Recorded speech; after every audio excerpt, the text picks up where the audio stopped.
1789, New York State passes the New York Steamboat Act, which states that anyone who operated a steamboat in New York waters had to have a license from Livingston and Fulton. Because of this, in 1824, Aaron Ogden sues Thomas Gibbons for not having this license. Rather, he had a federal license, which gave him permission to operate his steamboat all throughout American waters. Today we will be diving into this historic case.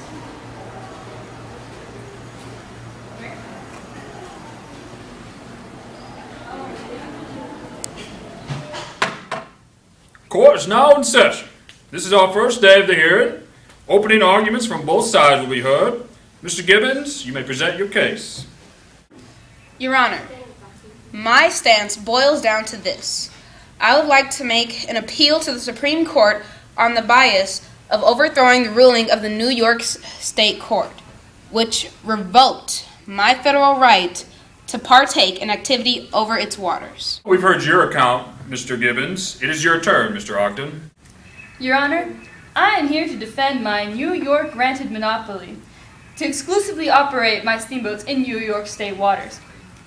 I believe that this man has no right to move his steamboats across my waters. Thank you for your viewpoints, gentlemen. The court shall be adjourned until tomorrow, at which time Mr. Gibbons' full case will be heard.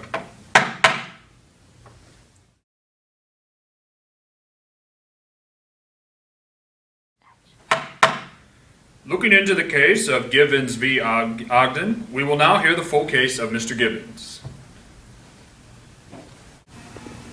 Your Honor, as previously stated, I have appealed to the Supreme Court to preserve my federal rights tracing back to an earlier court ruling in the New York State said that Ogden State monopoly nullified my federal license. However, my federal license comes from a 1793 Act of Congress regulating ships employed in the coastal trade and fishers. Since this is a federal law, my licenses are indeed valid, and Ogden's monopoly doesn't overthrow them. My argument boils down to the act of Congress surpasses act of any state. Hopefully, you will deeply consider my evidence and cancel out New York Court's ruling as well as to protect my federal rights. Thank you, Gibbons. Court will be adjourned, and tomorrow we shall pick up Ogden's stance of the situation.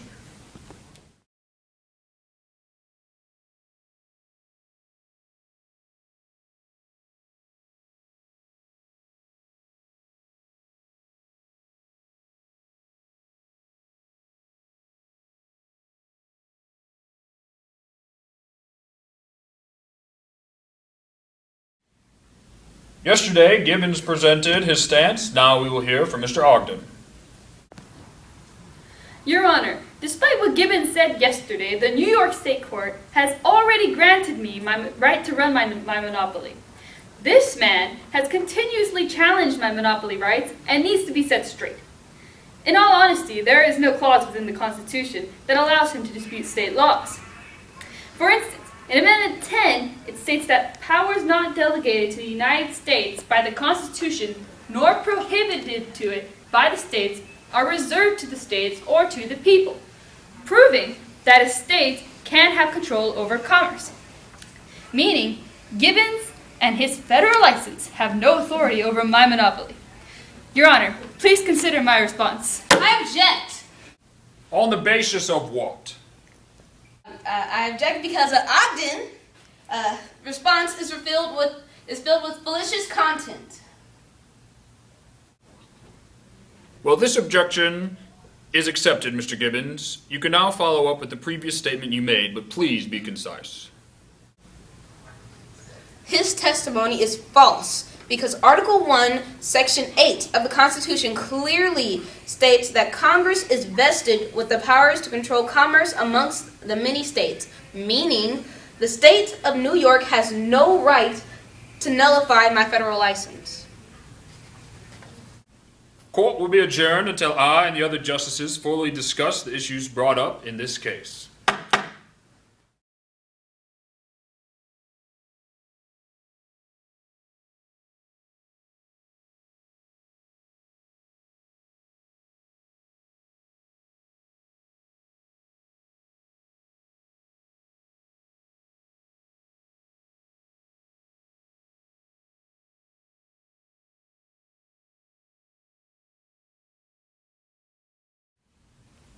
The court has focused in on a decision for Gibbons v. Ogden. After reviewing substantial information, the court is in favor of Mr. Gibbons. As noted by Gibbons, Article 1, Section 8 states Congress regulates commerce, and Ogden's New York monopoly tarnished Congress's authority. Case closed. I rule in favor of Gibbons first, to that clause in the Constitution which authorizes Congress to regulate commerce. Second, to that which authorizes Congress to promote the progress of science and useful arts. But New York law! In the opinion of this court, it is repugnant to the said Constitution and void. This court is of opinion that so much of the several laws of the state of New York as prohibits vessels, licensed according to the laws of the United States, from navigating the waters of the state of New York by means of fire or steam.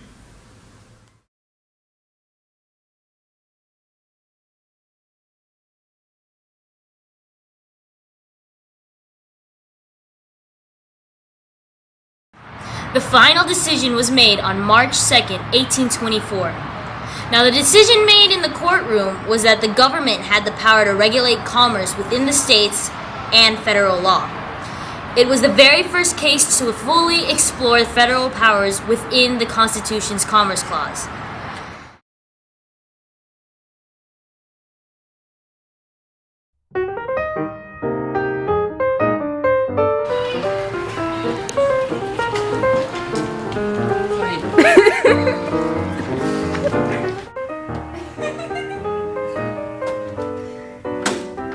I believe that this man has no right to move his steamboats across my waters. It's this man, he's on this side. They don't have to know that. There's a wall over there! You can see the wall? Yes! Oh. There's a wall! The decision.